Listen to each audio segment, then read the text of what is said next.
CEIP, Casa Espírita Ilha de Paquetá, trazendo conhecimento através do decodificador Allan Kardec, consolando corações, mostrando o caminho do aprimoramento moral, despertando o espírito imortal em cada um de nós através da doutrina espírita, concedendo o pão do espírito que nos fortalece, dando sentido à vida. Boa noite para todos. Estamos aqui mais uma segunda-feira de estudo do livro A Caminho da Luz. E hoje com o capítulo 16, a Igreja e a Invasão dos Bárbaros. Tá imperdível, tá? Aquilo que eu falo sempre, que é muito importante para a gente. Se vocês estão gostando desse nosso trabalho, inscreva-se no nosso canal, dê seu like, aperte o sininho aí para todas as notificações. Assim, sempre que nós entrarmos ao vivo ou que fizermos uma transmissão, vocês serão avisados. Isso aumenta a credibilidade do canal da Casa Espírita junto aos organizadores do YouTube, fazendo que o nosso canal tenha mais visibilidade, né? Como dizia, né, Emmanuel, divulgar a doutrina espírita também é uma caridade. Então, vamos à nossa prece de abertura. Vamos elevar nosso pensamento a Deus, ao Pai Criador, à espiritualidade amiga, e que nesse momento de comunhão com a espiritualidade, nós possamos ser sempre intuídos pelos bons espíritos, termos sempre bons pensamentos, para que o estudo do nosso irmão Éder Andrade ele possa ser adquirido por nós com o maior ou o melhor entendimento possível. Que, entendendo esta palestra, esse estudo, que a gente possa compreender melhor de onde viemos, o que estamos fazendo aqui e para onde nós vamos. Eu peço sempre muita saúde para o nosso irmão Éder, que ele seja sempre amparado pela espiritualidade, pelos mentores espirituais das nossas casas espíritas, do Consolador, Casa Espírita que o nosso irmão Éder frequenta, e da CEIP, Casa Espírita Ilha de Paquetá. Que os médicos protetores estejam sempre amparando o Éder. E agora nós vamos a esse estudo, que está belíssimo.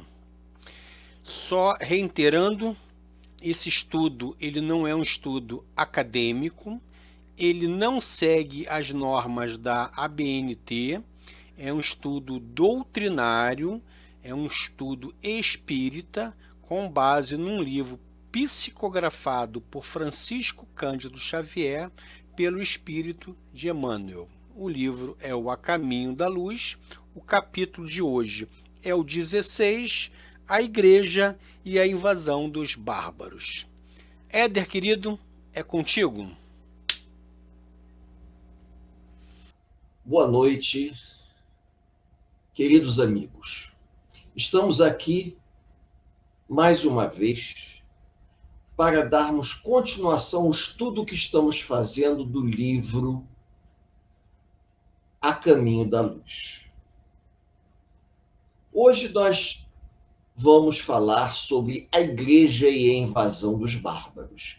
E como de costume, sempre apresentamos um primeiro slide, sugerindo aos companheiros algumas advertências com relação ao trabalho que estamos fazendo.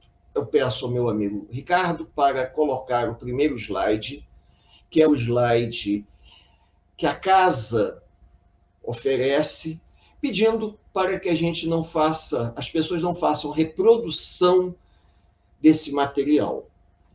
Eu preciso lembrar a todos, até de uma forma simpática, que nós não temos nenhuma vantagem lucrativa com esse trabalho. Esse trabalho não é acadêmico, é apenas um trabalho realizado para divulgação da doutrina espírita. Apesar de colocarmos essas normas, às vezes pode acontecer que até possível passar alguma coisa, uma falha da nossa parte. E sempre acontece, até porque nós estamos aprendendo à medida que vamos compartilhando. O nosso principal objetivo é a divulgação doutrinária, levando em conta que nada que aqui é feito tem objetivo de fundo lucrativo. A gente distribui, quem quiser usar, utiliza da melhor forma possível, até com a intenção de tentar mostrar o que Emmanuel tentou passar para Chico Xavier através dessa obra Caminho da Luz, no ano de 1938, faltando 2 anos para eclodir a Segunda Guerra Mundial. Então, se nós tivermos deixado passar alguma falha, vocês nos perdoem. E nós estamos sempre procurando nos aprimorarmos, verificando o material que apresentamos, de forma a sermos coerentes com aquilo que estamos colocando aqui para os amigos observarem. Tá bom? Então, vamos lá, Ricardo. A Igreja e a invasão dos bárbaros. Antes de nós entrarmos no primeiro slide propriamente, tá? Lembrar a todos que o Império Romano, tudo que nós vimos até agora, o Império Romano ruiu, o Império Romano entrou em decadência por um conjunto de fatores. Fatores internos e fatores externos se somaram, levando a uma desorganização de tamanha ordem que o próprio Império não conseguiu se manter. A extensão geográfica do Império era muito grande e para fazer a manutenção do Império era necessário a força, os exércitos, as legiões romanas espalhadas pelas províncias, defendendo as fronteiras contra a presença de invasores, em particular as tribos que não falavam latim e que não tinham a cultura greco-romana, chamados de bárbaros. Essas tribos bárbaras, elas chegam em levas às fronteiras do Império Romano e elas vão chegar a partir do 3º para o 4º século e vão ficar nas fronteiras. Muitos bárbaros convertem-se ao cristianismo e entram no Império Romano, convertidos, mas uma combinação de elementos vai levar o Império Romano a entrar gradativamente num processo de decadência. Vejam bem, gradativamente. Fica difícil a gente conseguir fazer uma análise profunda.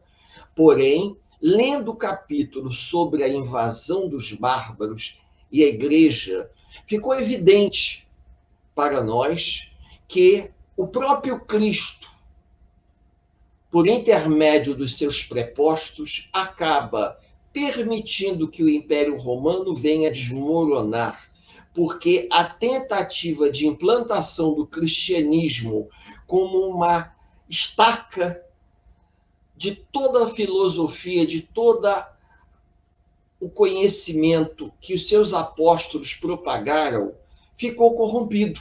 Então, a melhor saída era tentar uma mudança estrutural. Vamos lá, Ricardo, passar para o primeiro slide.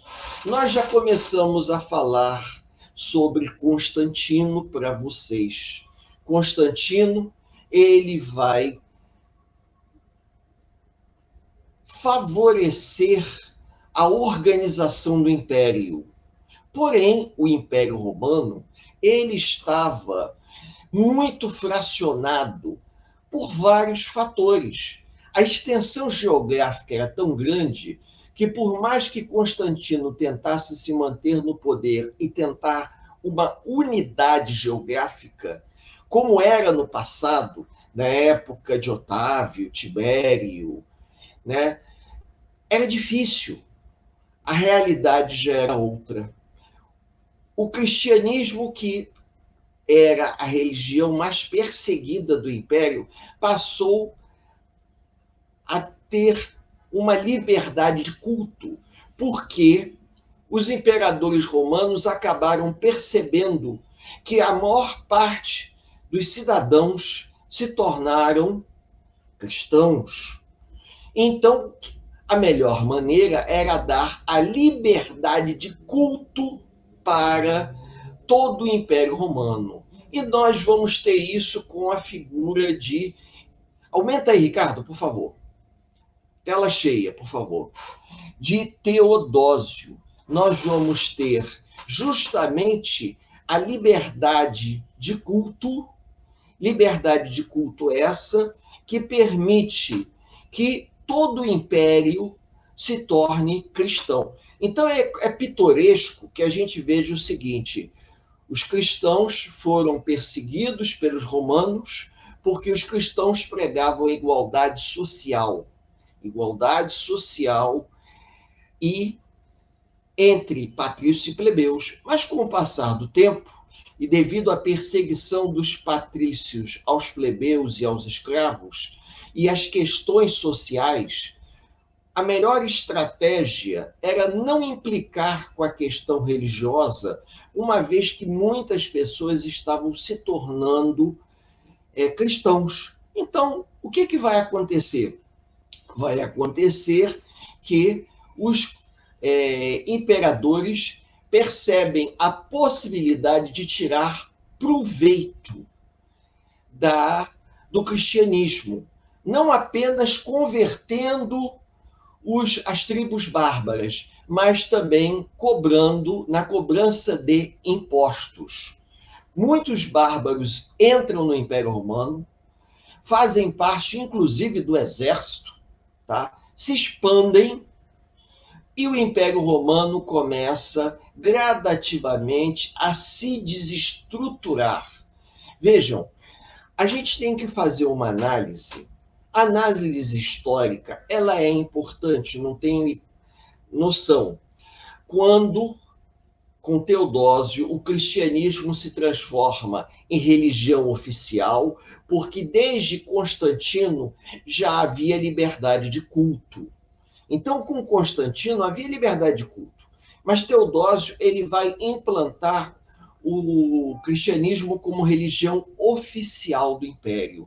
Por quê? Porque dessa maneira ele conseguiria apaziguar os ânimos do Império tão grande que chegou a ser dividido em 4 prefeituras. Mas por que 4 prefeituras? Que dessa forma haveriam governadores regionais. Já era impossível manter um império tão grande no mesmo esquema que vinham mantendo desde o início da época do período político conhecido por império, tá?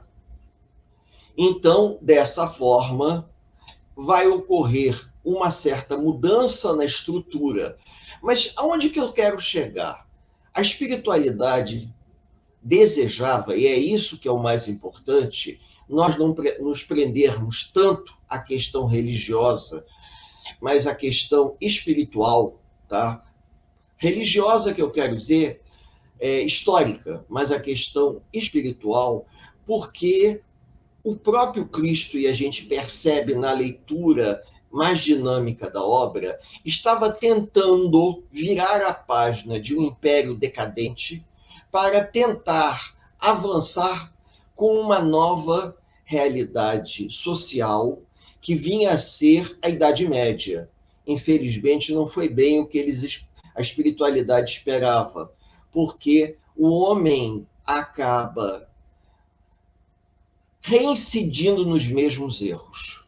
Os mesmos erros que levam o império a sucumbir pela disputa do poder, pela busca da riqueza, pela conquista territorial, pela sociedade dividida em classes, fazendo com que as classes privilegiadas oprimissem as classes oprimidas, né?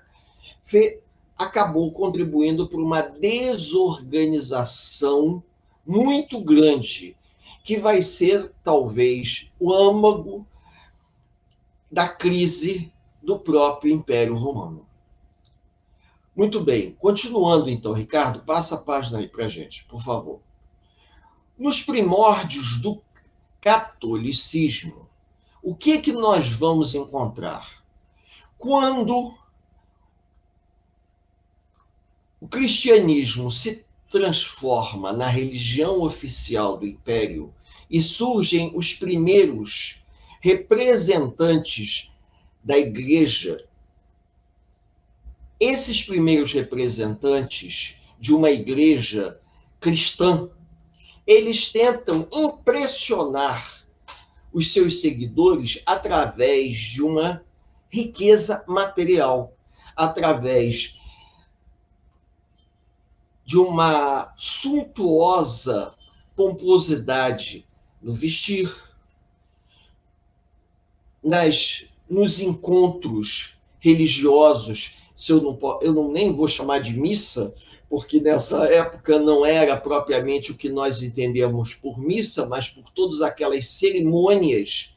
Então, a forma com que os representantes da igreja, eles encontraram, dentro de uma mentalidade muito materializada, de atingir a todos os seguidores, era colocar a igreja numa posição de superioridade, comparando ela a uma estrutura política semelhante ao Estado, que estava em decadência, mas Estado esse que a igreja acaba se aliando.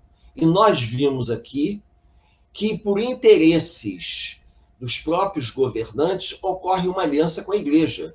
E a igreja acaba se aliando aos governantes numa troca de favores, porque muitos imperadores passarão a ser oficialmente coroados pela igreja. Já que todo o império havia se tornado cristão, o primeiro movimento do catolicismo, da igreja católica, nessa época, era um movimento de uma certa ostentação, aonde se usava muita riqueza para, digamos, chamar a atenção do povo, fugindo àquela ideia inicial, porque o Cristo, ele retorna, ele reencarna de uma forma muito simples, enquanto que a igreja, numa suntuosidade muito grande, chegava a impressionar todos pelo seu poder.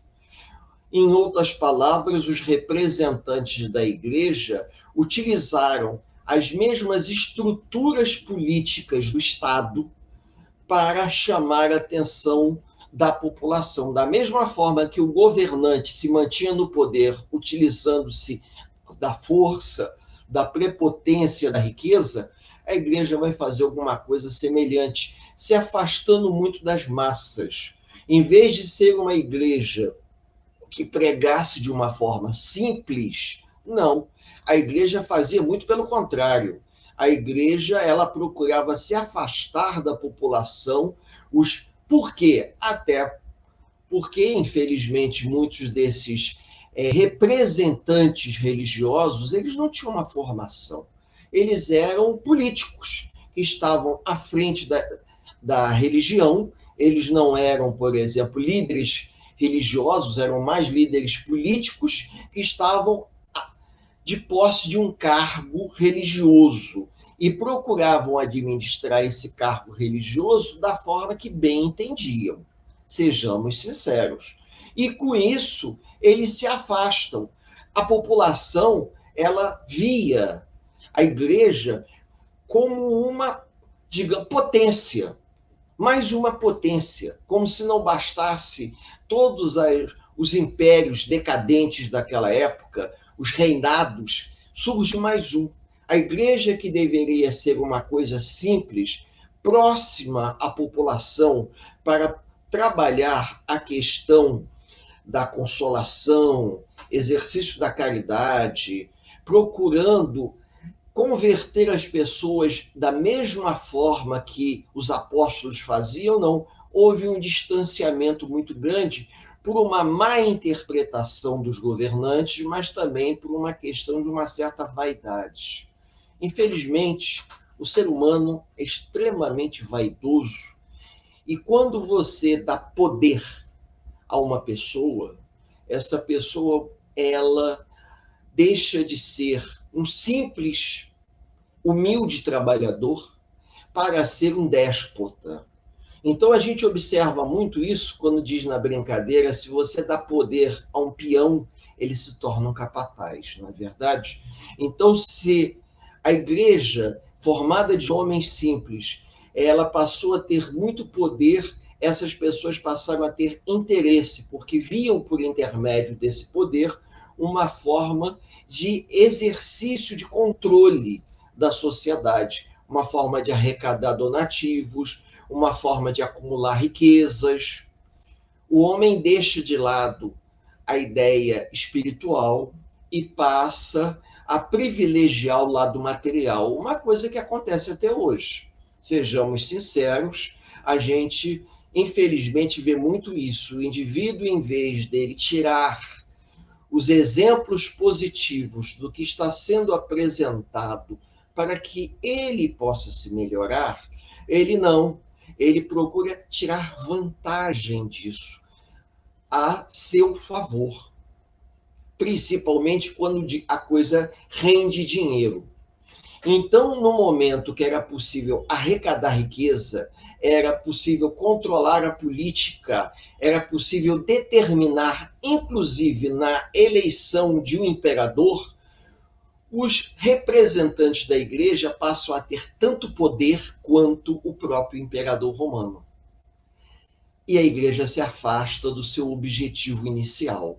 E aí nós vamos ter já o início da Idade Média, quando a igreja manda tanto quanto ou até mais do que o imperador, quando os representantes da igreja se empoderam da ideia de que eram representantes de Deus na Terra. Então a gente, às vezes, precisa parar e pensar um pouco. Nós estamos aqui estudando, nós estamos aqui trocando ideia. É lógico que é um conhecimento muito vasto, é muita informação. De vez em quando a gente pisa na bola, de vez em quando a gente troca uma informação, porque a proposta inicial era fazermos uma visão superficial, para que cada capítulo desse mostrasse para as pessoas que desejarem olhar, desejarem conhecer, pelo menos a ideia de como se estruturou.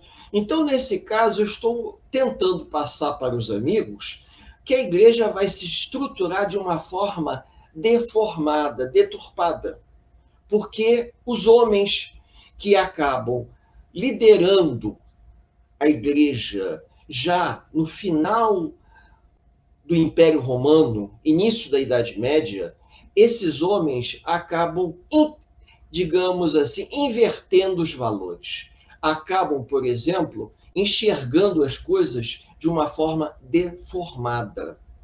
Eles não conseguem perceber que o papel deles era um papel espiritual, não era um poder temporal. O poder temporal era do imperador, e o poder da igreja era o poder espiritual e religioso também. A palavra espiritual para aquela época talvez fosse uma palavra muito avançada, mas religioso. E, infelizmente, por interesses dos homens e não da igreja, ocorre uma fusão entre o poder temporal e o poder religioso. Por isso que muitos governantes da igreja, muitos papas, eles mandavam tanto quanto o imperador. Então vamos lá, Ricardo, passar para o próximo slide. Muito bem, ampliei para a gente. A Igreja de Roma. A Igreja de Roma, né, ela foi criada um pouco depois da queda do Império Romano, se nós podemos dizer assim, no início da Idade Média. E a Igreja de Roma, ela, como eu disse a vocês, ela acaba estabelecendo uma política deturpada em relação à ideia inicial do cristianismo. A igreja, ela se afasta do movimento cristão. Se afasta porque ela vai se tornar um Estado dentro de outro Estado. Se as pessoas podem entender o significado disso. No momento em que os governantes da igreja, quando Teodósio transforma o cristianismo na religião oficial, já que Constantino tinha dado liberdade de culto, esses líderes, eles passam a ostentar uma suntuosidade muito grande, se afastando da ideia da simplicidade original dos apóstolos. E quando a Igreja de Roma ela é construída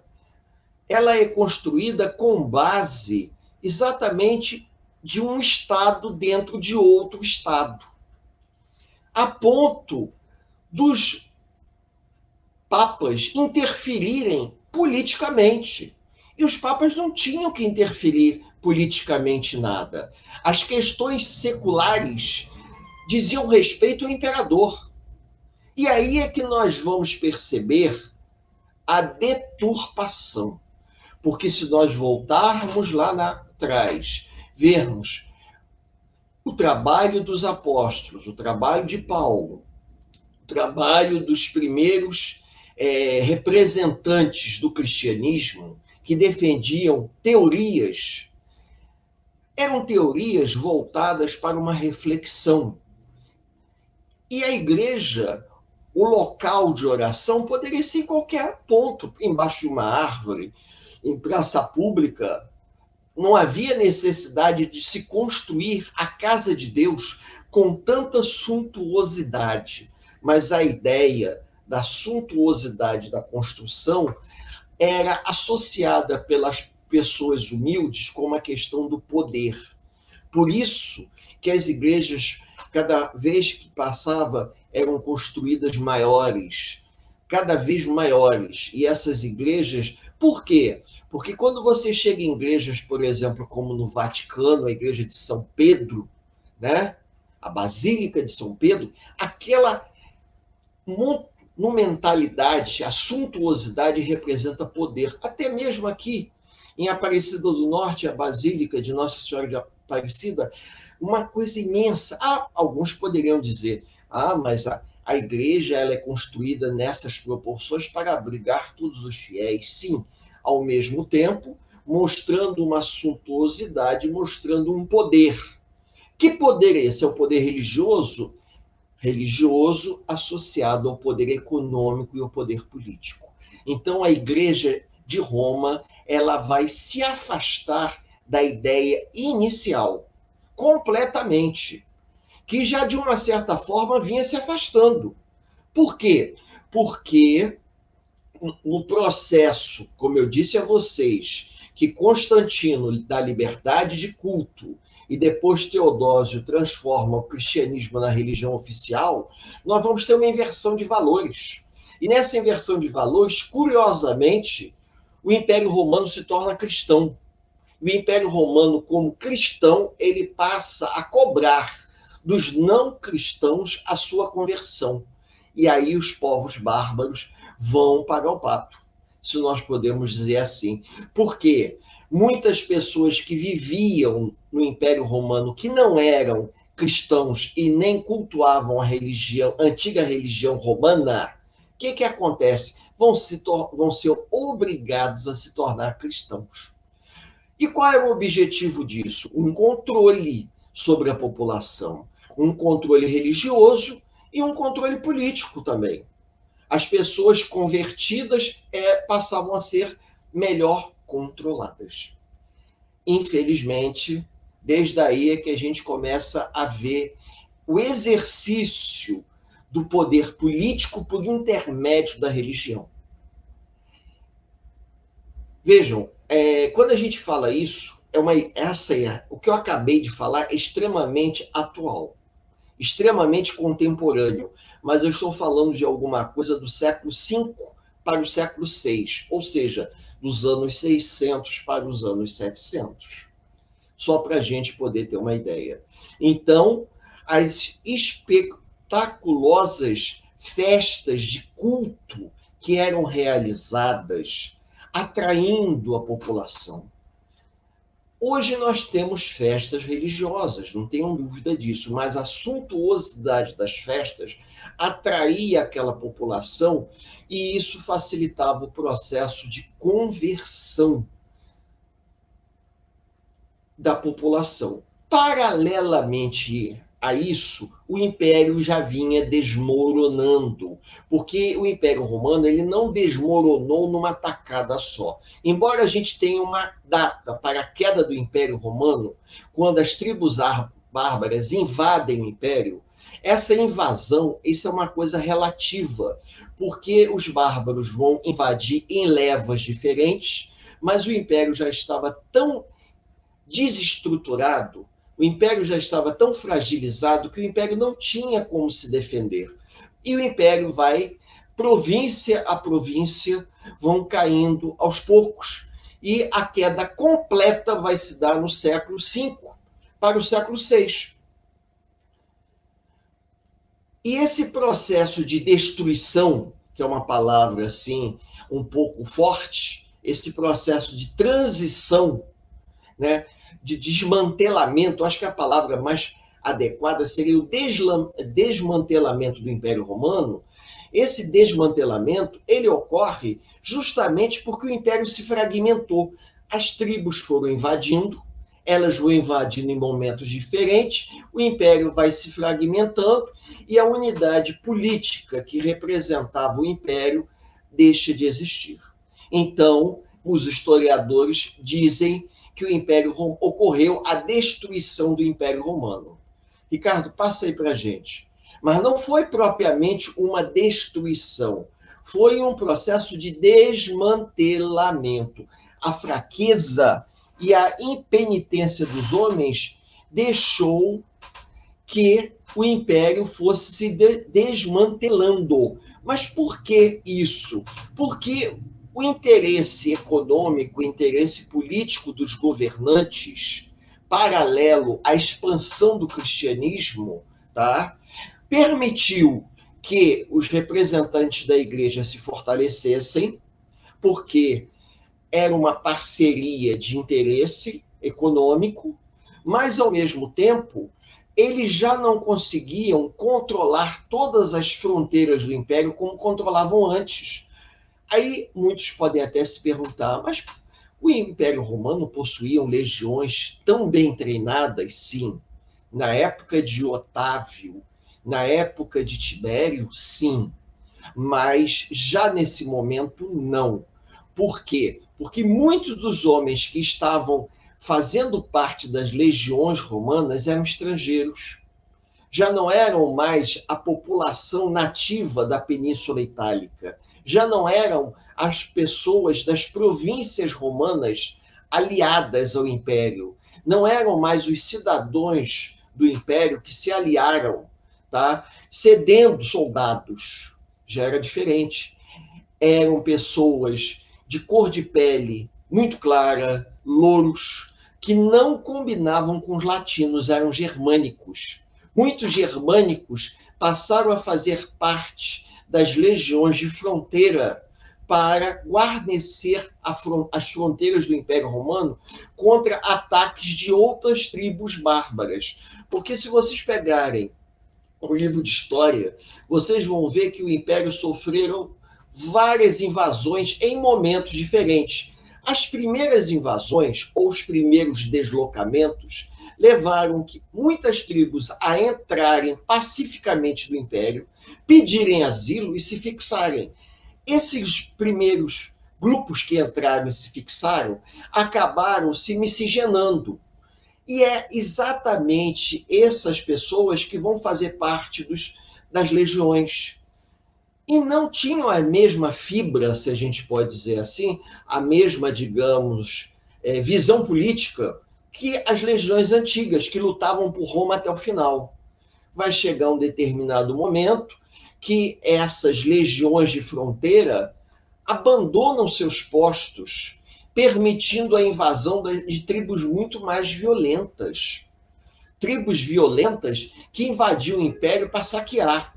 Ou, em outras palavras, tribos bárbaras vindas da Ásia que invadiam o império para saquear tribos bárbaras que já viviam dentro do Império Romano, reconhecidas como cidadãos, que já haviam se convertido ao cristianismo. Então, isso cria-se uma superposição de invasões, e essas superposições de invasões fazem com que o próprio império já não tenha mais controle. E aí nós vamos ter a criação do papado, justamente quando o Império Romano começa a ficar desmantelado. Eu prefiro a palavra desmantelamento do Império Romano do que destruição. Porque o Império ele não se destruiu, ele se desmantelou, ele se fracionou. E no momento que ele se fracionou, ele se desmantelou, deu origem a vários reinos bárbaros. Reinos bárbaros que darão origem a países, como a França, como a Alemanha, como a própria Itália também, porque as tribos bárbaras misturadas com as populações locais vão formar uma população nativa que dará origem futuramente aos franceses e aos alemães, só para servir de exemplo a vocês, tá? Então, o que vai acontecer? Mudanças estruturais, embora o cristianismo tenha se tornado a religião oficial do império, não era mais um império poderoso como no passado. Era um reino como tantos outros, cuja religião oficial era o cristianismo. E o cristianismo, ele se transformou, por exemplo, até numa moeda de barganha, porque muitas dessas tribos bárbaras que haviam se convertido ao cristianismo aceitavam a autoridade do Papa como autoridade religiosa suprema de Deus sobre a terra. E o Papa, por possuir um exército, possuir um Estado, como eu falei a vocês, um Estado dentro de outro Estado, o que vai mais tarde até dar origem ao Vaticano, fazia com que a Igreja fosse uma potência dentro da Itália, dentro de uma Itália retalhada pelas invasões. O Império, já não conseguindo mais controlar as invasões, acabou, infelizmente, sejamos sinceros, cedendo.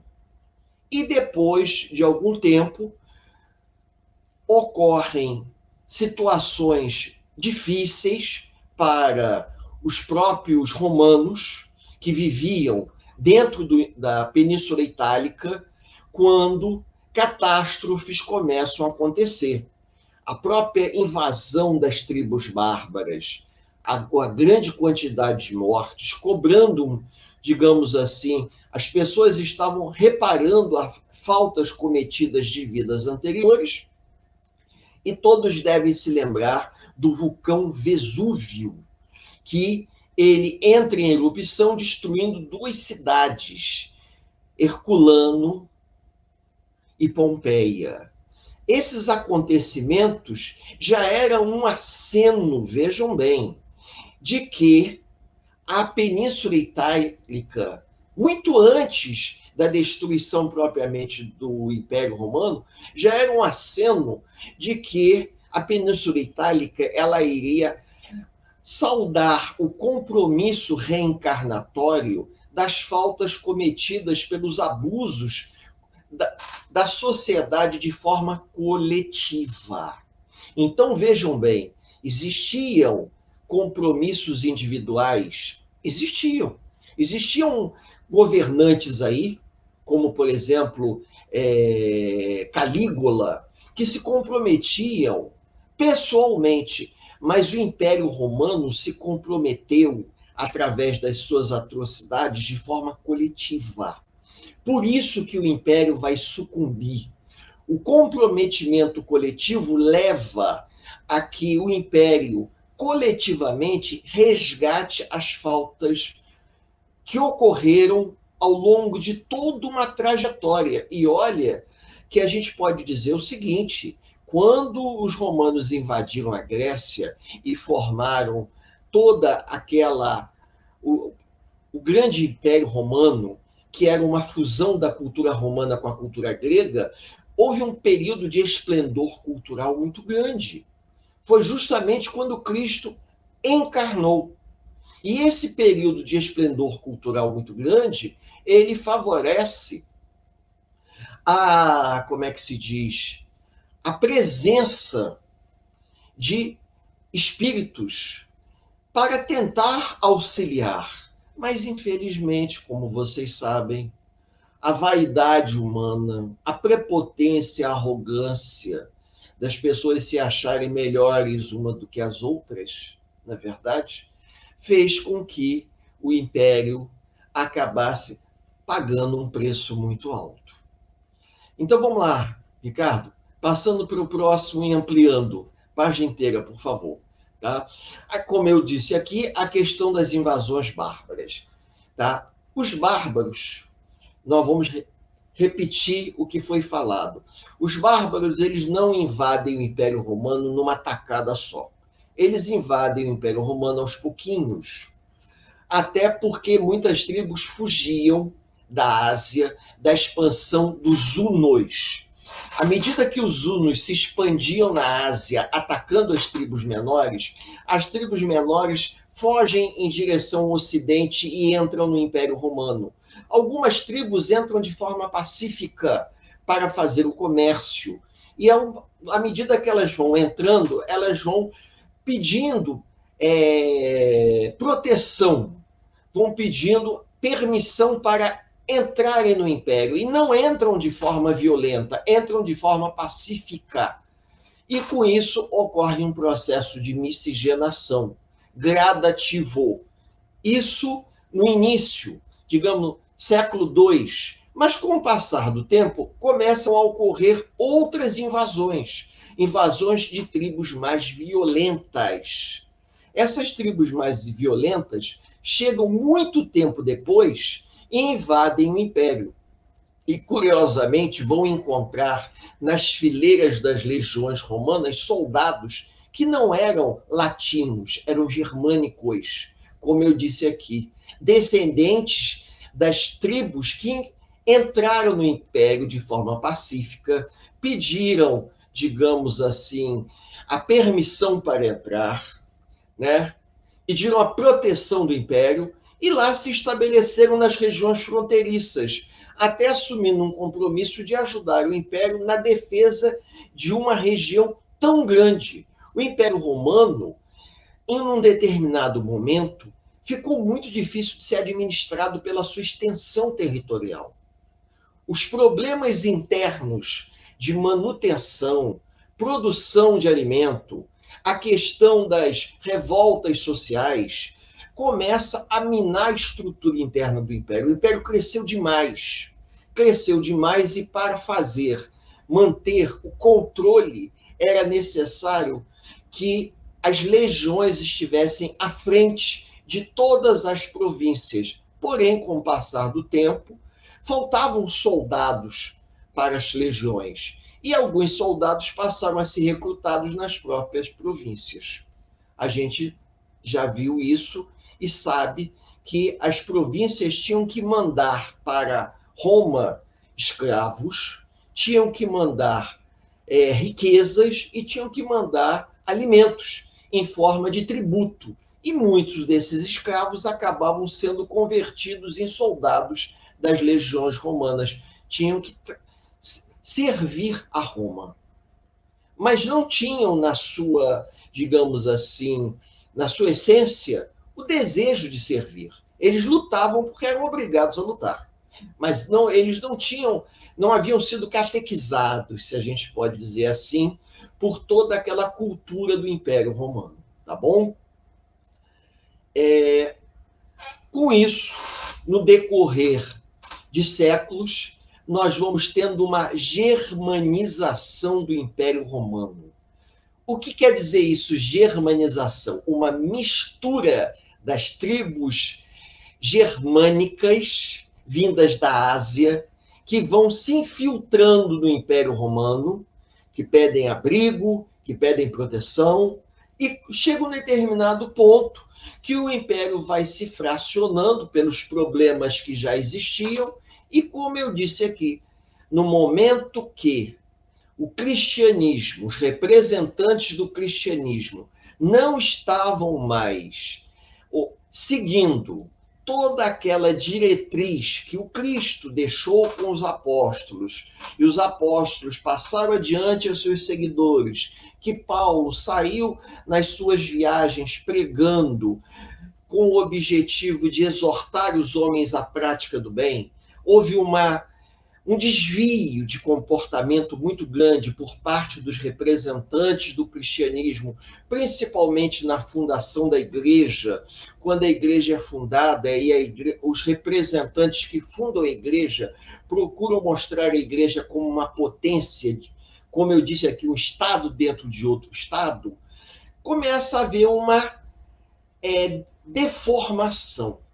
E dentro dessa deformação de valores éticos, a própria espiritualidade percebe que não havia outra saída e o império ele tinha se perdido.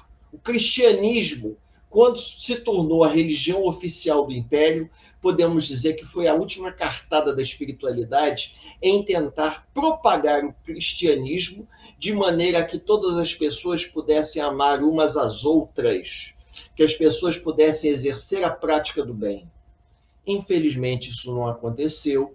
Então, a saída era o desmantelamento do império e a criação de uma nova ordem, onde talvez fosse possível levar o cristianismo aos homens mais simples, aos homens do campo. Ricardo, pode passar para a gente, por favor? Então, em função disso, nós vamos ter uma inversão muito grande. As cidades são desmanteladas por conta das invasões, os homens, por uma questão de proteção, fogem das cidades e vão para o campo. A vida que era urbana, ela se transforma numa vida rural. As pessoas vivem em função do campo e não em função da cidade. As atividades comerciais se reduzem e nós vamos ter um processo de ruralização muito grande nesse período. Mas vejam, as cidades, elas não desaparecem, elas vão ser desmanteladas. O que quer dizer isso? Por uma questão de proteção, as pessoas que viviam nas cidades fogem para o campo.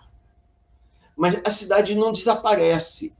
Nós vamos ter uma diminuição da vida nas cidades. Por quê? Porque no campo o indivíduo tinha como se esconder, ele tinha como se proteger, ele tinha como se defender, ele tinha como se embrenhar no mato. E já na cidade não. Ele estava mais exposto. Então, se uma nova leva de bárbaros chegasse numa cidade, ficava difícil o indivíduo se proteger. Ele teria que lutar. Já no campo, era mais fácil ele fugir. E na cidade não, porque até aquele momento todas as riquezas que interessavam os bárbaros se encontravam na cidade, não se encontravam no campo. E nesse mesmo momento em que a igreja começa a crescer, a igreja de Roma, há um movimento dos indivíduos ligados à religião fugirem para dentro da igreja, passarem a ter uma vida monástica, que a gente até hoje pode usar essa palavra de monástica, mas naquela época não. Uma vida interna dentro da igreja. Uma vida interna para que, dentro de uma vida interna, eles pudessem a proteção da igreja, as riquezas eram as riquezas ligadas, por exemplo, como eu coloquei ali, o ostensório, algumas peças que eram de ouro, até porque era uma forma de representar o poder religioso era uma, digamos assim, quase que uma metáfora, se eu posso usar essa expressão. Se eles apresentassem, por exemplo, objetos rústicos, talvez não atraíssem tanto a atenção das pessoas quanto objetos dourados, que brilhassem com a luz do sol ou com a luz das velas, não é verdade? E os homens se sentiam atraídos pelo poder, pela riqueza. Então, houve uma associação. Riqueza, poder e religião parece que se tornaram sinônimo, infelizmente. Os homens ligados ao cristianismo, eles vão ficar reservados dentro das igrejas, e a população, de uma certa forma, que não tinha como se defender das invasões, nem todos tinham armas para se defender, vão viver no campo. E aí nós teremos a transição, a grande transição, em que muitos fogem para o campo como uma forma de se defender das invasões, e aí nós vamos ter, como eu disse há pouco, um movimento de ruralização. A sociedade romana, ela vai se desmantelando e vai ocorrendo gradativamente um processo de ruralização. Tá? Vejam, o que nós falamos aqui? Antes de nós passarmos, eu acho que já estamos quase terminando, num império extremamente poderoso que ocupava todas as margens do mar Mediterrâneo. Possuía um exército formado por legiões, lideradas por grandes militares, que a gente pode chamar de comandantes ou generais, que lideravam essas legiões.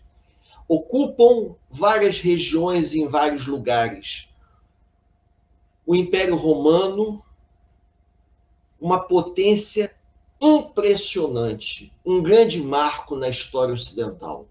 Porém, esse império, para se manter, utilizava-se da escravidão, da opressão, da cobrança de impostos, da subjugação, da guerra.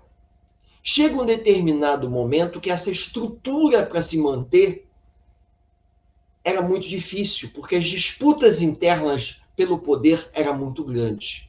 E aí começa a haver um retrocesso, porque os imperadores não conseguiam manter um império tão grande, um império tão organizado, porque o império começou a ruir nas suas bases, principalmente por conta da escravidão, por conta das guerras.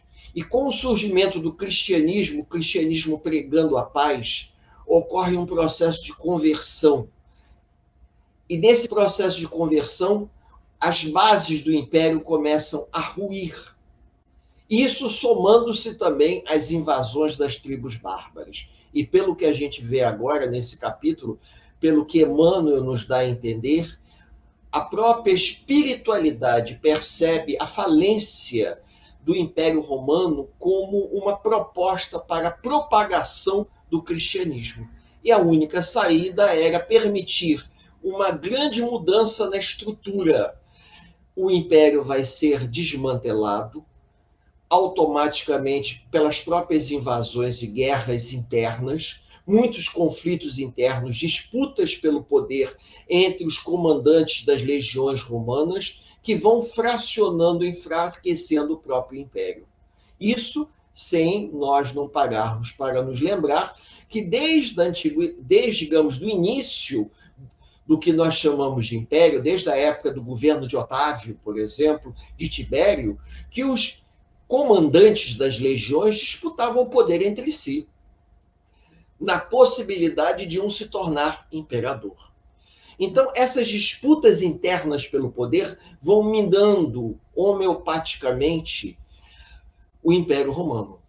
E chega um determinado momento que as invasões bárbaras, somadas a tudo isso que nós falamos, leva uma fuga muito grande, até por medo das invasões, da população urbana para o campo. Nós teremos a ruralização do Império Romano, principalmente quando as tribos bárbaras invadem, e nós teremos a germanização do Império Romano. Ou seja, o Império Romano estava sendo germanizado. Nós tínhamos mais germânicos no Império Romano do que latinos. Tá? Isso é uma expressão figurada para vocês entenderem o processo de desmantelamento do Império. E vamos lá, Ricardo, eu acho que já é o último slide. Isso, o último slide. Quando a espiritualidade, percebendo que a igreja não estava conseguindo realizar o trabalho de propagação do cristianismo, porque mesmo com o desmantelamento do império, tá? A igreja parece que soube tirar vantagem disso. Os papas que eram, antes de serem papas, grandes administradores, sabiam tirar vantagens disso e viviam numa opulência, vivendo na riqueza, no luxo. Aquela ideia do cristianismo primitivo que Paulo pregou, que os apóstolos pregavam, precisava ser resgatada. E com isso, o Cristo começa a enviar missionários. E entre os missionários mais importantes, entre seus prepostos mais importantes, só podia ser São Francisco de Assis. Um homem nascido na riqueza, um jovem da Itália, nascido em Assis, filho de um rico comerciante de tecidos, que envia seu filho a uma das cruzadas. E seu filho retorna totalmente semi-confuso, porque durante a trajetória para as cruzadas, ele viveu a sua estrada de Damasco. E ele despertou para o seu compromisso espiritual. E a partir daquele momento do seu despertamento, ele vai passar a ter uma vida muito simples, pregando o amor, a caridade, vivendo exatamente como os apóstolos e Paulo haviam dado o testemunho anos antes. Então, a vinda de Francisco de Assis era uma tentativa da espiritualidade resgatar os valores cristãos que o Cristo havia deixado, mas que, infelizmente, devido aos interesses pessoais dos homens, à disputa de poder, a mesquinharia, tá? A inveja, fez com que os homens, criaturas mortais, mas infelizmente falíveis, acabassem recaindo em erros, arrastamentos mundanos, que, em vez de darem exemplo, muito pelo contrário, eram aqueles que não davam exemplo nenhum. Tanto é que naquele filme Irmão Sol, Irmã Lua, que passou no cinema alguns anos atrás, e vocês podem ver aí numa TV a cabo, tipo Netflix, ou em YouTube, vocês vão ver que quando Francisco de Assis vai até o Papa, porque o Papa havia chamado eles, porque queria conhecê-los, a autoridade moral de Francisco de Assis era tão grande que o Papa, quando se aproxima de Francisco, cai de joelhos diante dele, porque Francisco de Assis tinha uma autoridade moral que o Papa não tinha. Esse filme Irmão Sol, Irmão Lua conta a história de Francisco de Assis e Santa Clara. É muito bonito, que mostra justamente uma tentativa do mundo espiritual resgatar o valor que a cristandade havia perdido durante os primeiros anos da era cristã até o início da Idade Média, porque os homens que estavam encarregados de propagarem o cristianismo viram nisso uma oportunidade de tirar proveito em tirar vantagem em proveito próprio. É o que a gente vê, infelizmente, até hoje. Não é verdade? Bom, a ideia central é essa, que vocês possam aproveitar. Me desculpem qualquer falha da nossa parte, nós estamos sempre tentando acertar as arestas, de vez em quando a gente deixa passar alguma coisa, a gente que vai pisar na bola, vai, não tenha dúvida, é humanamente impossível, porque nós estamos aqui aprendendo e tentando compartilhar com aqueles que assim desejarem. Convido a todos a elevarmos o pensamento em prece e agradecermos a Deus, nosso Pai, e Jesus, nosso Mestre, por esse encontro fraterno. Que os benfeitores espirituais que nos acompanham, que nos assistem e que já nos permitiram chegar até aqui, nos deem condições de finalizar essa proposta de trabalho. Proposta essa que vai ser revista, proposta essa que vai ser acertada, que vai ser melhorada e que vamos aparar todos os erros que deixamos passar. Só nos resta agradecer, desejando a todos um final de noite de paz e de luz e que Jesus nos abençoe. Que assim seja. Muito obrigado, Éder. Realmente um belíssimo trabalho esse seu, tá? Muito, muito bom mesmo. E reiterando, se você gostou, se inscreva no nosso canal, aciona o sininho para todas as notificações, dê seu like, isso é muito importante pra gente, muito importante mesmo, tá? E agora, finalizando, até segunda-feira de hoje a 15 dias. A Casa Espírita Ilha de Paquetá, CEIP, agradece a presença de todos. Deseja que tenhamos uma excelente noite de sono reparador, com descanso do corpo físico. E que nosso espírito possa emancipar-se em missão de trabalho no bem ou em estudos em esferas espirituais mais elevadas. Se você gosta do nosso trabalho, inscreva-se no canal, dê seu like e compartilhe com amigos para que mais e mais pessoas possam ter acesso à nossa doutrina consoladora. Divulgar o Espiritismo também é caridade. Fique com Deus e que a paz de Jesus vos guie.